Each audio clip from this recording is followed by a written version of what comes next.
kita tuliskan itu sudah tercantum di sini. Ya. Bismillah.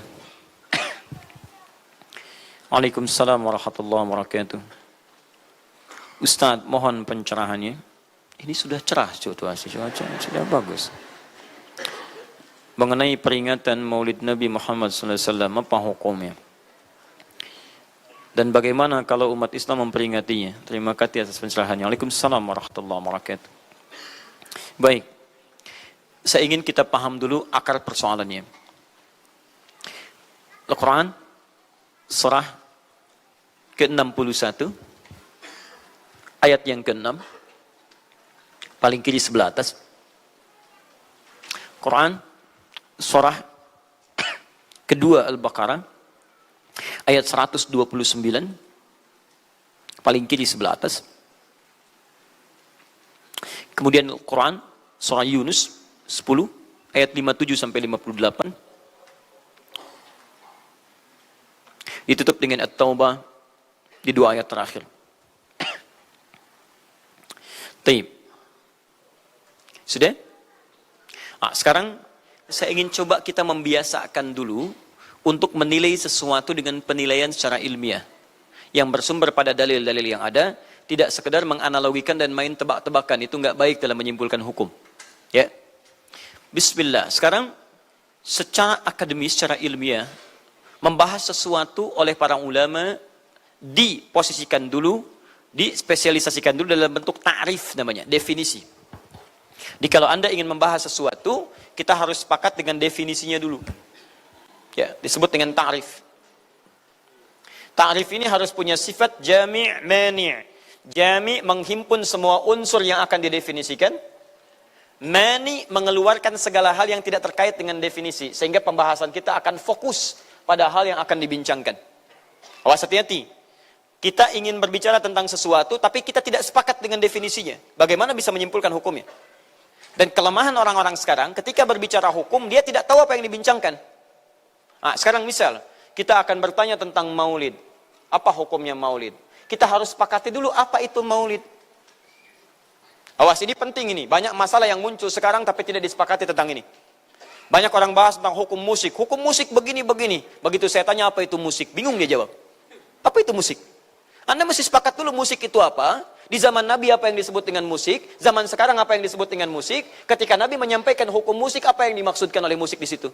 Kalau antum paham tentang definisinya, maka keluarkan turunan hukumnya. Maka lebih mengerti di situ. Nah sekarang maulid. Apa itu maulid? Sekarang begini. Maulid atau maulud? Mana yang benar? Bukan Allahu a'lam, harus dicari kita. Mana maulid atau maulud? Antum sibuk menilai, ini maulid tidak benar. Oh, jadi yang benar maulud. Maulud juga tidak benar. Masya Allah. Apa maulid? Apa maulud? Baik, lihat. Kalau disebutkan maulid, itu waktu kelahiran. Waktu kelahiran. Awas, hati-hati nih ya, hati-hati. Ada kemarin saya lihat tulisan begitu bersemangat. Masya Allah, panjang-panjang nulis, ternyata salah paham. Pahamnya salah. Ya. Maulid itu ulang tahun. Bukan ulang tahun maulid itu. Bukan ulang tahun, bukan peringatan ulang tahun maulid itu. Ingat baik-baik. Kalau pakai peringatan itu pakai Id. Idul Milad. Ya, hari kelahiran, peringatan hari kelahiran, ulang tahun. Tapi kalau cuma maulid itu waktu kelahirannya. Awas, hati-hati ya. Hati-hati dalam memahami sesuatu. Kita masih detil dan jeli dalam memahaminya. Jadi kalau disebutkan maulid itu waktu kelahirannya. Kalau disebutkan maulud itu artinya bayi yang lahirnya. Bayinya yang dilahirkan. Nabinya. Kalau dalam konteks Nabi. Jadi kalau disandingkan dengan kalimat maulidun Nabi, artinya waktu lahirnya Nabi. Jelas ya? Kalau maulud Nabi, itu artinya nabinya. Nabi yang dilahirkan. Jelas? Saya ulang. Maulid apanya? Waktunya. Kalau maulid Nabi artinya apa? Waktu Nabi dilahirkan. Baik, maulud artinya apa? Nabinya. Kalau maulud Nabi artinya apa? Nabinya yang lahir. Jelas sampai sini? Sudah. Ya, selesai pembahasan secara bahasanya. Nah, sekarang apa hukumnya maulid Nabi? Maulid Nabi enggak ada hukumnya. Karena waktu lahirnya Nabi, bagaimana kita bisa melekatkan hukum pada waktu lahirnya Nabi? Lahir ya lahir. Jelas ya? Ustadz, apa hukumnya maulid Nabi? Antum kenapa? Apa hukumnya waktu lahirnya antum? Hah? Antum lahir apa hukumnya? Kapan antum lahir? Ustaz, kapan antum lahir? 11 September. Apa hukumnya? Apa hukumnya? Apa hukumnya saya lahir? Lahir ya lahir. Jelas ya? Jadi kelahiran seseorang itu nggak ada hukumnya. Qadar Allah yang menjadikan dia terlahir. Dan dengan kelahiran itu dia punya misi dalam kehidupan. Mencari bekal untuk kembali kepada Allah subhanahu wa ta'ala. Jadi kalau bertanya hukum kelahiran seseorang, lahir ya lahir. Nggak ada hukumnya di situ. Paham ya? Hukum itu terletak pada perbuatan seseorang, bukan pada kelahiran seseorang. Ketika dia berbuat dengan aspek kesadarannya, maka muncul hukum di situ. Awas, antum pun mesti belajar tentang hukum. Jangan salah menyebutkan hukum. Hukum terletak pada perbuatan, bukan pada benda, dan bukan terletak pada waktu. Jadi ketika ada perbuatan melekat pada benda dan waktu itu, maka muncul hukum. Apa hukum gelas? Halo? Tidak ada hukumnya. Tapi kalau menyebutkan apa hukum gelas yang menampung kemudian barang yang haram yang digunakan gelas ini melakukan perbuatan haram, baru muncul haram. Apa hukumnya gelas yang digunakan untuk melempar orang lain? Haram hukumnya. Apa hukumnya gelas yang digunakan menampung air minum untuk diminum dalam keadaan yang sehat? Sunnah hukumnya. Jelas ya? Apa hukumnya golok? Golok digunakan apa? Kalau digunakan menyembelih hewan kurban, maka jadi sunnah hukumnya. Kalau golok digunakan untuk menyakiti orang lain, mengancam. Siapa nama kamu? Oh, masya pakai golok. Ya, hati-hati. Nah, itu haram hukumnya. Jadi benda terletak kepada, maaf, perbuatan yang melekat kepadanya. Apa hukumnya hari kelahiran? Hari kelahiran nggak ada hukumnya. Yang melekat hukum itu bagaimana menyikapi hari kelahiran itu. Itu poinnya. Paham ya? Ketika ada perbuatan melekat kepadanya, maka di situ ada hukum. Maulud itu bayinya, berarti nabinya. Apa hukum maulud? Apa hukumnya nabi?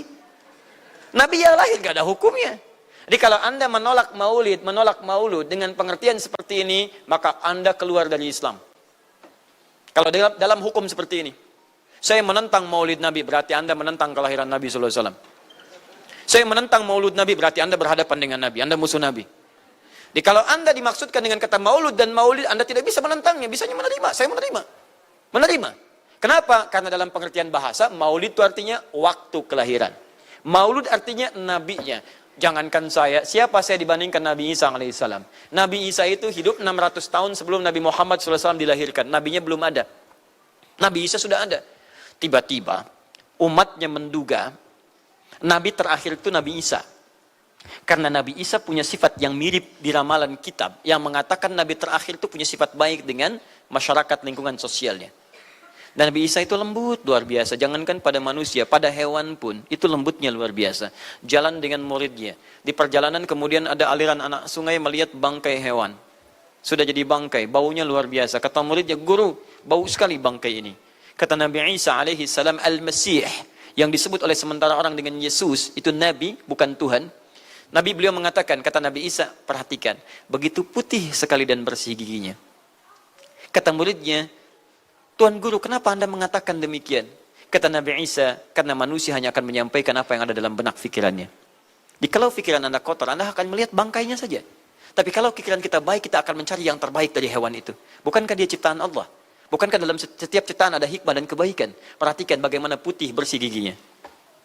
Jadi kalau bangkai saja bisa menjaga kebersihan gigi, kenapa kamu yang masih hidup tidak mesti? Ya minimal, kamu jaga perasaan. Minimal jaga perasaan, kan? Tapi itulah luar biasa. Di sini sering diambil hikmah bahwa teko akan mengeluarkan isi tekonya. Isinya kopi, keluar kopi. Isinya air bening, keluar bening. Isinya susu, keluar susu. Demikian juga kita. Bayangkan, Nabi Isa bukan hanya pada manusia. Pada hewan yang telah jadi bangkai pun, itu mohon maaf, kalimatnya dan sikapnya begitu indah, luar biasa. Maka diduga oleh kaumnya itu Nabi dan Rasul yang terakhir. Saat mendengar kalimat itu, kata Nabi Isa, bukan saya. Nabi terakhir punya sifat sama seperti saya dalam hubungan dengan makhluk. Jadi bukan cuma dengan manusia, dengan hewan, jangan sakiti. Kalaupun menyembelih, jangan sakiti hewannya. Makanya Nabi ini akan memberikan isyarat-isyarat yang sangat indah. Masya Allah. Pada tumbuhan, dia jaga. Tapi Nabi yang terakhir ini punya keunggulan yang tidak bisa disaingi oleh Nabi-Nabi lainnya. Apa itu? Ibu bapak sekalian, tingkat kedekatannya dengan Allah luar biasa. Ibadahnya luar biasa.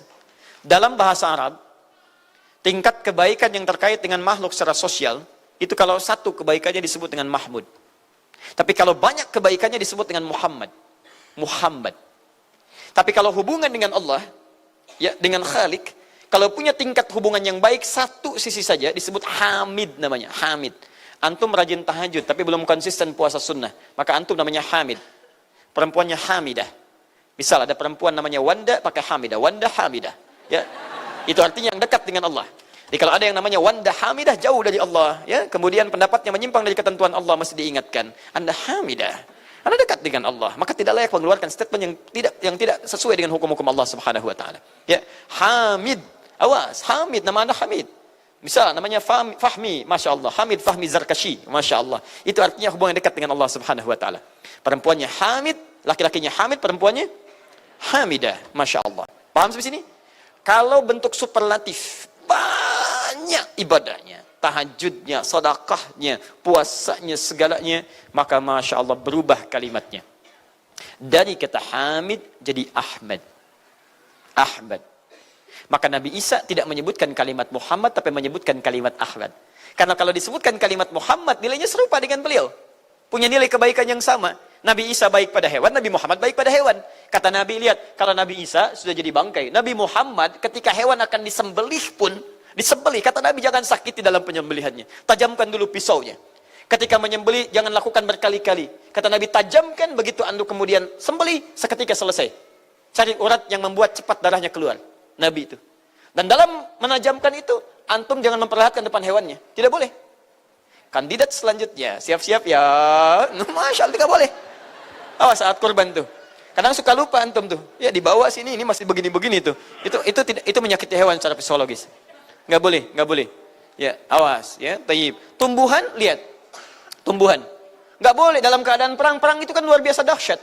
Emosi memuncak, segalanya ada. Tapi Nabi katakan, jangan rusak tanaman. Dahsyat, cuma dalam Islam.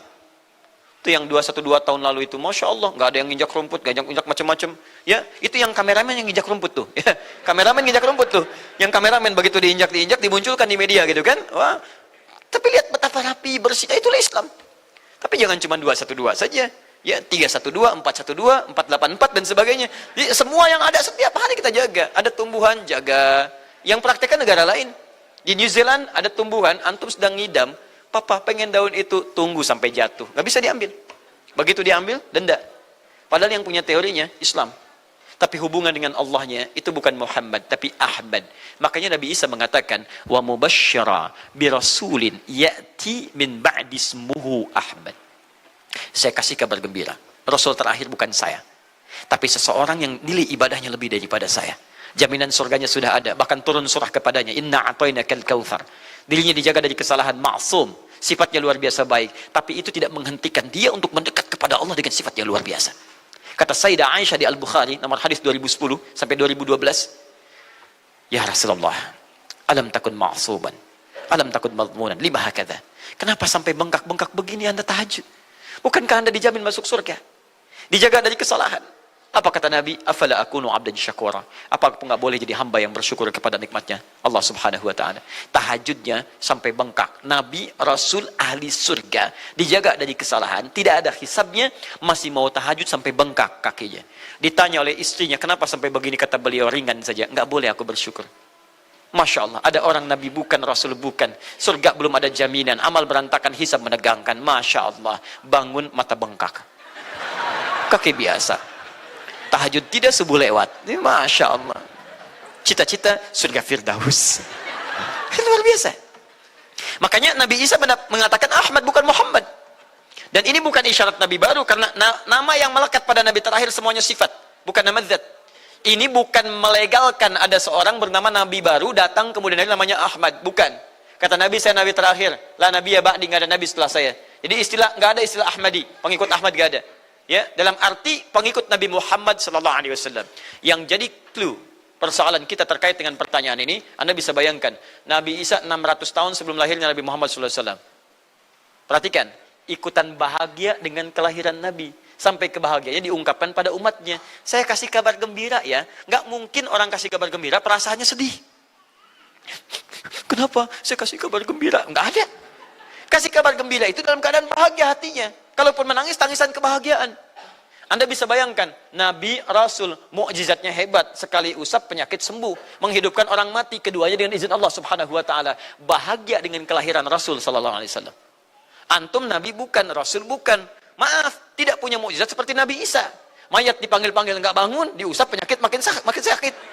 Tuh, lalu antum tidak bahagia dengan kelahiran Nabi, antum siapa? Nabi Isa aja bahagia, masa antum bukan Nabi tidak bahagia? Dan hebatnya, ada orang bisa bahagia, nabinya belum lahir.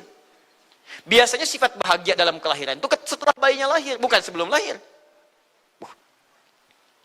Alhamdulillah, alhamdulillah. Akhi, kenapa antum? Alhamdulillah, saya punya anak laki-laki namanya Abdurrahman. Kapan? Nanti setelah menikah. Ini Masya Allah. Nikah aja belum, kenapa bisa memberikan kabar gembira? Antum kenapa, akhi? Itu dia, akhi boy tiba-tiba seperti itu. Orang bingung. Akan bubar pengajian kalau ustadznya begitu. Ya. Jadi mustahil ada orang memberikan kabar gembira ketika bayinya belum lahir. Tapi kemuliaan Nabi Muhammad SAW menjadikan seorang Nabi Isa belum lahir, nabinya sudah merasakan gembira dan memberikan kebahagiaan pada umatnya. Kalau bukan Nabi Muhammad, mustahil. Ada kemuliaan tersendiri bagi Nabi Muhammad SAW. Setiap Rasul menantikannya. Nabi Isa menantikan. Masa antum tidak menantikan itu? Jadi kalau ada orang menolak maulid dalam arti waktu kelahirannya, maka dia telah ingkar pada Nabi Muhammad SAW. Maulud Nabi Ibrahim alaihissalam. Antum kenal Nabi Ibrahim? Oh, Masya Allah. Luar biasa.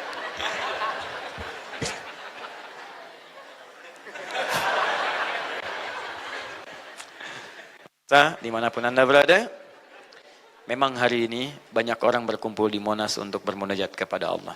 Tapi tidak harus menjadikan kita menjadi tidak fokus. Di sini ada yang kenal Nabi Ibrahim. Alhamdulillah. Nabi Ibrahim, Nabi Ismail alaihi wassalam, keduanya meninggikan bangunan Ka'bah. Setelah selesai bangunan Ka'bah ditinggikan, keduanya berdoa di samping Ka'bah. Apa doanya? Doa maulud. Lahirnya, bayinya. Nabi terakhir yang lahir di samping Ka'bah, yang ditinggikan oleh keduanya. Ya. Wa idh yarfa'u Ibrahimul qawa'ida minal baiti wa Ismail, ayat 127-nya. Setelah selesai meninggikan bangunan pondasi Ka'bah ini, keduanya berdoa di samping Ka'bah. Di antara doanya ayat 129-nya. Rabbana wab'ath fihim rasulan minhum yatlu 'alaihim ayatika wa yu'allimuhumul kitab wal hikmah wa yuzakkihim innaka antal azizul hakim. Ya Allah, mohon utus seorang rasul dari kalangan mereka di tempat ini yang lahir di sekitaran ini. Jadi ada rasul yang lahir di dekat sekitaran Ka'bah. Hasil penelitian tidak ada rasul satupun yang lahir di dekat Ka'bah kecuali Nabi Muhammad SAW. Ya, silahkan cek. Kami baru kembali dari sana dan sampai sekarang tempat dilahirkannya masih ada dan disamarkan dalam bentuk museum. Ya, di bawahnya ada perpustakaan Al-Maktabah Qadimah. Di kalau antum dari Zamzam di sini, ini As-Saffah. Ya, nyebrang sedikit ini Istana Raja, dalam jarak cuma 15 meter ke sini kurang lebih. Lurus ke sini, kemudian belok langsung ke sebelah kanan. Di sini ada jembatan ke atas, ke lantai yang ketiga, ya, naik ke sini. Kemudian di sini antum langsung belok ke pintu sini. Ini ada Babul Ajyad, bab yang ke pintu ke-25. Ini bab Ismail, pintu ke-26. Antum lurus saja ke sini, jangan belok sini, jangan belok sini. Di sini kemudian ada gate lurus King Abdul Aziz, yang pertama di sini. Ya, antum belok kanan sini, lurus sekitar 30 meter dari sini, sebelah kanan ada pos satpam. Di atas pos satpam ada kamera CCTV 1. Dari sini antum jalan sampai ujung, di ujung sini, dari sini ke sini ada 35 kipas di atas. Pas di ujung sini. Kemudian ambil lurus ke sini, di sini ada bab Ali, ini masih dibuka, babus salam ini ditutup, di sini sebelumnya babun Nabi. Kemudian ambil tarik garis lurus dari babus salam ke sini, dari jarak sini ujung ke sini, ya ada sekitar 200 meter. Ke ujung sinilah, di sini ada bangunan warna krem di sini. Di sampingnya ada tempat ngambil air zam-zam dengan menggunakan keran. Jadi kalau punya jerigen, ingin ngambil banyak, jangan nyusahin orang ngambil di, misalnya di termos-termos yang besar itu. Ngambil dari sini, itu ada keran langsung. Dan gratis di situ. Ya, beli kompannya sekitar 5 real, antum ambil dari situ, masukkan airnya, bisa bawa ke hotel. Isi kapan bolak-balik di sini. Sampingnya persis, ini tempat Nabi dilahirkan. Ini maulud Nabi, bayinya lahir di sini. Ya, bayinya lahir di sini. Cuman disamarkan oleh pemerintah kerajaan Arab Saudi supaya tidak dikultuskan tempat ini. Karena begitu pernah ada yang tahu ini, banyak salah ibadah. Kan Ka'bahnya di sini, sholatnya ngadep ke sini. Betul Pak, Bu, pernah terjadi. Makanya kalau antum lihat, dari ujung saya sudah kelihatan. Dari ujung sudah ada di sini warna biru. Ya, ada tulisan di situ, ada gambar dicoret. Ada gambar orang sedang rukuk ke situ. Ada sorban dan sebagainya. Ada tulisan di situ, jangan beribadah menghadap ke sini. Karena ini bukan kiblat, haram hukumnya. Dan ditulis dengan menggunakan bahasa Arab, bahasa Inggris, bahasa Urdu, plus bahasa Indonesia. Artinya, ada orang Indonesia juga yang salah ke sini. Ya. Kalau tidak, mustahil ditulis pakai bahasa Indonesia. Nggak ada tulisan bahasa Cina, bahasa Jepang, dan yang lainnya. Ya. Nah, jadi, ini kemudian dicoret, tapi tidak mencoret tentang situs pernah lahir di sini Nabi Muhammad SAW. Jadi artinya, doa dua Nabi tadi dikabulkan oleh Allah Subhanahu Wa Taala. Nabi Ibrahim, Nabi Ismail. Dan tahukah Anda, keduanya berdoa jauh sebelum kedatangan Nabi Isa. Saya pernah katakan 30 generasi sampai Nabi Ibrahim, tadi Nabi Muhammad SAW. Muhammad SAW bin Abdullah, bin Abdul Muttalib, bin Hashim, bin Abdul Manaf, bin Qusay, bin Murrah, bin Kilab, bin Ka'ab, bin Ghalib, bin Fihir, bin Malik, bin Nadar, bin Kinana, bin Khuzaimah, bin Mudrikah, bin Ilyas AS, bin Nizar, bin Mudar, bin Ma'ad, bin Adnan, bin Addi, bin Adri, bin Muqawwam, bin Nahur, bin Tarif, bin Ya'ruf, bin Yasjub, bin Nabit, bin Ismail AS, bin Ibrahim AS. 30 generasi. Ulangi Mas Boy. 30 generasi. Dari Nabi Ibrahim sampai Nabi Ismail alaihi wassalam, ya sampai kemudian ke Nabi Muhammad sallallahu alaihi wasallam. Anda bisa bayangkan nggak? Dua orang nabi, dua orang rasul. Gelar yang pertama Ibrahim alaihissalam Khalilullah, yang paling dekat dengan Allah. Jaminan surganya ada. Nabi Ismail disebut dengan gulamun halim oleh Al-Quran, yang paling perasa, yang paling dekat dengan Allah Subhanahu Wa Taala. Dua orang nabi paling dekat dengan Allah, disayang Allah, dijamin masuk surga. Inspirasi kisahnya sampai kita ke sekarang mendoakan kepada Allah tentang maulud Nabi, sehingga lahirnya Nabi Muhammad SAW 30 generasi setelahnya. Antum, Nabi bukan, Rasul bukan, tidak sedekat keduanya dengan Allah, jaminan surga nggak ada, hisab menegangkan, amalan berantakan. Kisah hidup antum belum tentu jadi inspirasi di masa depan. Sekarang pun tidak. Tiba-tiba antum menolak maulud, antum siapa? Kalau antum menolak maulud, berarti antum menolak Nabi SAW. Dalam pengertian baiknya. Jelas ya? Jadi kalau kemudian ada disebutkan maulid dan maulud, itu artinya maulid waktu kelahiran, maulud bayi yang dilahirkan. Sekarang, bagaimana menyikapi maulid dan maulud itu? Saya tahu nabinya dilahirkan, nabinya sudah ada. Jelas ya? Maka kemudian saya pun tahu waktu kelahirannya. Bagaimana kemudian menyikapi itu semua? Maka Masya Allah, Quran surah ke-11 tadi, 10 tadi, Yunus, ayat 57 sampai 58. Kalau sampai kemudian ke 58-nya, faliyafrahu. Gembira antum. Gembira, bahagia, silahkan. Ya, maksud tidak gembira, Nabi Isa gembira, kita tidak gembira. Ya, Nabi Ibrahim gembira, kita tidak gembira. Nabi yang tidak melihatnya gembira. Masa kita yang mendapatkan bagian Nabi tidak gembira? Jelas ya? Nabi yang mengharapkan hadir saat kedatangannya gembira. Kita yang mendapatkan kedatangan beliau walaupun tak mampu melihatnya, dan kita menjadi umatnya, masa tidak gembira? Umat dulu bukan bagian umat Nabi Muhammad, karena Nabi Muhammad tidak hadir di zamannya. Gembira dengan berita kedatangan Nabi Muhammad, padahal nabinya belum datang. Masa kita yang jadi umatnya, yang nabinya telah kemudian kita dapati, walaupun tidak melihatnya, masa kita tidak ikutan gembira? Maka pertama kita mesti gembira. Maka yang kedua, bagaimana mengekspresikan kegembiraan itu?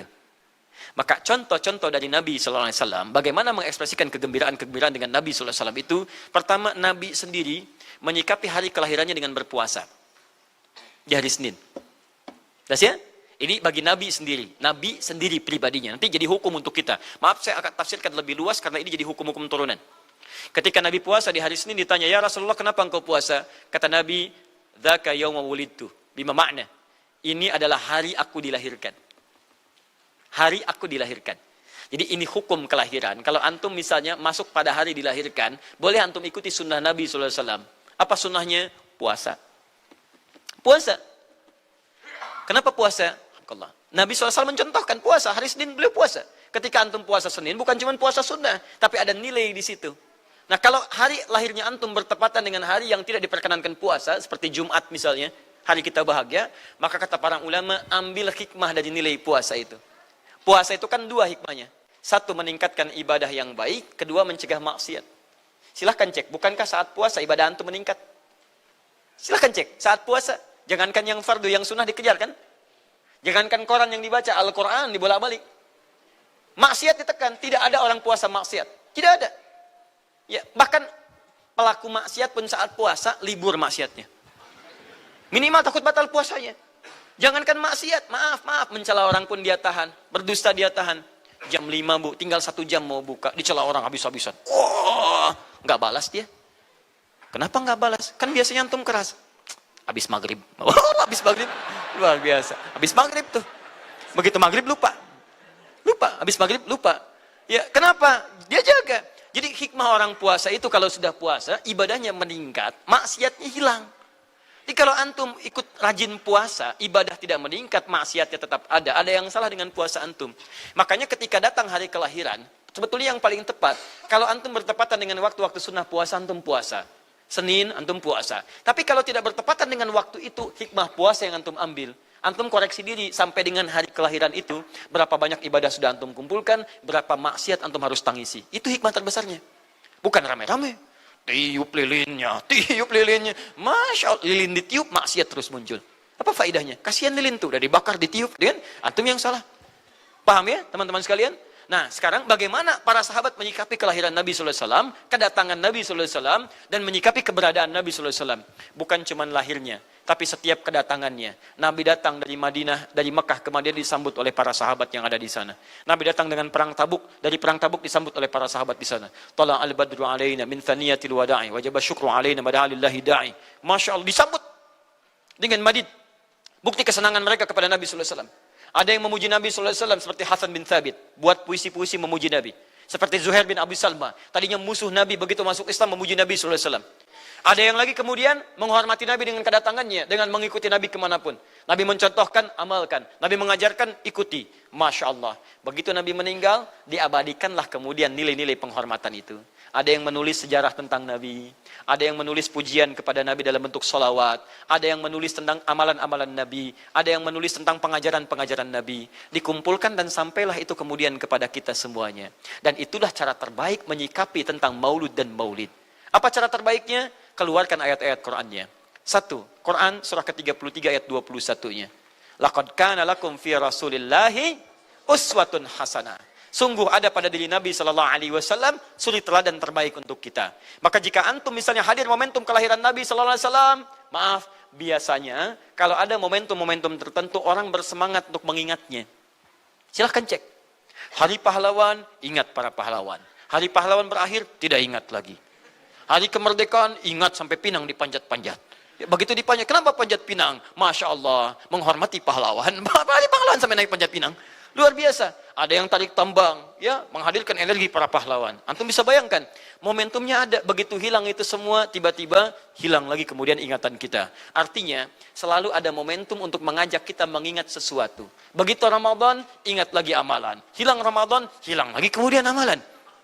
Nah, jadi apa yang terbaik dihadirkan? Ketika ada momentum itu, maka para ulama kemudian mencoba untuk menampilkan nilai-nilai tadi untuk mengembalikan kita pada tuntunan Nabi Sallallahu Alaihi Wasallam. Maka ditulislah kemudian sirah-sirah Nabi, disampaikan untuk mengenalkan Nabi Muhammad Sallallahu Alaihi Wasallam. Mumpung mereka ingat, disampaikanlah pengajaran-pengajaran tentang Nabi, disampaikan ada pujian-pujian salawat kepada Nabi. Kalau yang dimaksudkan tentang nilai-nilai ini, maka dari dulu sudah ada, sudah ada. Dan yang sudah ada ini tidak dibatasi dengan waktu. Bukan muncul Rabiul Awal saja. Rabiul Awal ke Safar, datang lagi itu. Safar sebelumnya Safar, Rabiul Awal, kemudian ke Rabiul Akhir, muncul itu. Ke Jumada, muncul itu. Jadi maulid itu tidak dibatasi dengan waktu. Setiap waktu itu maulid. Maulud tidak dibatasi dengan waktu. Setiap waktu itu maulud. Tapi kalau ada momentum bersamaan dengan waktu kelahirannya, kemudian kita hidupkan untuk mengenal kepada Nabi, dalam bentuk yang tadi disunahkan dalam Al-Quran dan Sunnah, itu tidak ada masalah. Yang ada masalah itu adalah ketika menghadirkan hal-hal yang bertentangan dengan Al-Quran dan Sunnah Nabi Sallallahu Alaihi Wasallam. Misal, maaf, dulu orang sudah terbiasa mengkaji tentang Nabi, menyampaikan risalah Nabi. Kemudian diisi misalnya, maaf, dengan hal-hal yang bertentangan dengan keadaan-keadaan Nabi. Misal, saya ingin mengajarkan tentang Nabi, tapi ketika mengajarkan tiba-tiba mengatakan, pada saat ini Nabi pun datang bergabung bersama kita. Itu yang tidak kita sepakati. Jelas ya? Misal yang kedua, antum nih, mohon maaf, kerja di instansi, bertepatan dengan Maulid Nabi, kita adakan peringatan. Padahal antum cuma ingin mengeluarkan anggaran saja dari situ. Itu bid'ah. Bid'ah.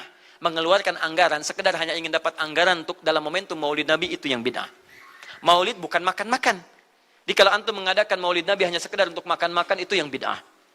Tapi kalau antum ingin belajar menghadirkan momentum itu untuk mengisi ta'lim, sama aja dengan ta'lim kita sekarang. Apakah ada hadis Nabi mengatakan ta'lim khusus di hari Ahad jam 8 pagi sampai jam 10? Tidak ada. Jadi ta'lim kita bid'ah ini. Jadi kalau antum pahami setiap yang tidak ada contohnya itu bid'ah, Masya Allah, maka akan ada banyak bid'ah dalam kehidupan.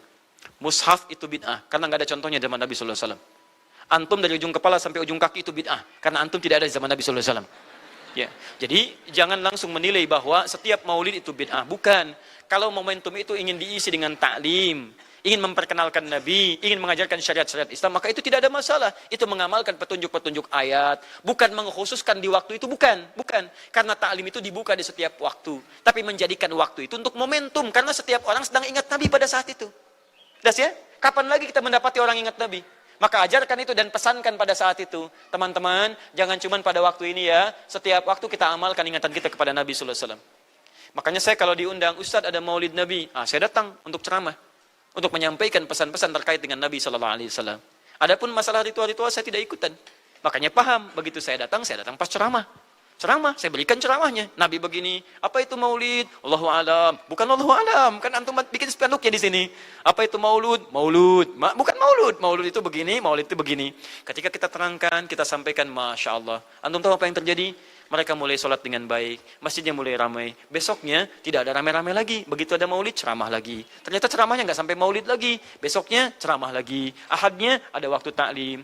Dan itulah cara terbaik untuk memberikan penjelasan kepada masyarakat untuk mencintai Rasulullah Sallallahu Alaihi Wasallam. Paham ya? Jangan seketika, ini maulid bid'ah, Masya Allah. Antum tuh bid'ah dari kepala sampai kaki. Ya. Saya luar biasa kesal. Kadang ada orang bikin perbandingan begini. Maulid Nabi, maulid. Zaman Nabi tidak ada coret. Zaman sahabat tidak ada coret. Zaman tabi'in tidak ada coret. Zaman ini ada. Lalu diserupakan yang ikut-ikut ke sini. Antum kalau mengamalkan hukum seperti ini fatal. Zakat pakai beras. Zaman Nabi coret. Zaman sahabat coret. Ya, zaman tabi'in coret. Zaman ulama coret. Zaman antum ada bid'ah antum. Cara menyimpulkan hukum bukan seperti ini. Lihat turunannya, lihat dalilnya, lihat pemahamannya, lihat turunan-turunan fikihnya. Ya, bagaimana bisa zakat pakai beras ini jadi? Padahal contoh nggak ada. Dalil nggak spesifik. Ayo coba temukan. Nabi zakat pakai beras. Temukan. Kalau antum menemukan, Masya Allah saya bermohon kepada Allah supaya Allah mempercepat hajinya antum dan masuk surga tanpa hisab. Tiap hari saya doakan. Tidak cukup dengan amin, cari dulu. Cari di setiap hadis Nabi zakat pakai beras. Saya sampaikan pada antum, sampai kiamat kurang 2 hari, antum nggak akan temukan. Sehari lagi buat sadar, ngapain nyari? Ya. Karena Nabi tidak pernah bersentuhan dengan beras. Silakan cari di kitab hadis palsu pun, sepalsu-palsunya nggak akan ditemukan. Capek pemalsu hadis mengarang hadis palsu tentang itu. Nggak akan didengar, nggak akan dilihat. Kenapa? Karena tidak ada. Ya, kata Muawiyah, hadza irqun, itu makanan pokok. Nabi zakat pakai kurma, pakai gandum. Ya, lihat, karena itu makanan pokoknya. Makanya setiap makanan pokok yang digunakan, kata para ulama, mendekati kaidah usul fikihnya. Lihat, kaidah usul fikih diambil di sini. Setiap yang punya keserupaan dengan itu, sekalipun teksnya tidak jelas langsung menunjuk, itu ada isyarat, namanya qarinah namanya. Kalau ada isyarat menunjukkan kepada itu, maka boleh digunakan sebagai alternatif lain dari makanan pokok yang tidak didapati di masa kita dengan generasi yang berbeda. Tapi kalau makanannya sama di setiap generasi, dia zakatnya pakai itu. Makanya orang Arab sampai sekarang pakai kurma, ada yang pakai gandum. Kita makanan pokoknya bukan itu. Antum makanan pokoknya apa? Beras, Masya Allah, beras. Baik pemirsa, beras itu makanan pokok bagi hewan yang bertembolok ya. Ayam, bebek itu beras. Baik, makanan kita nasi. Dan nasi bersumber dari beras. Baik, nasi bersumber dari beras. Jadi kalau kita ingin zakat pakai beras, boleh tidak? Nah, lihat bagaimana cara pendekatannya. Dalil belum ditemukan aslinya. Seperti maulid tadi, menyikapi dengan taklim macam-macam, nggak ada nas aslinya. Tapi korinahnya ditemukan, sama-sama makanan pokok, sama-sama taklim, sama-sama meminta untuk ikut ajaran, sama-sama mereka ingat tentang Nabi SAW. Maka semua hukum itu kita terapkan, jadilah hukum terapan dalam kehidupan kita. Paham? Dan itu tidak disebut dengan bid'ah. Jelas ya? Bid'ah. Alhamdulillah. Tapi kalau yang rame-rame tadi, yang tidak jelas ya, hanya menghabiskan anggaran, makan-makan tidak karuan, meyakini ini itu dan sebagainya, saya tidak sepakat dengan itu. Saya tidak sepakat. Allah Ta'ala alam bisawab.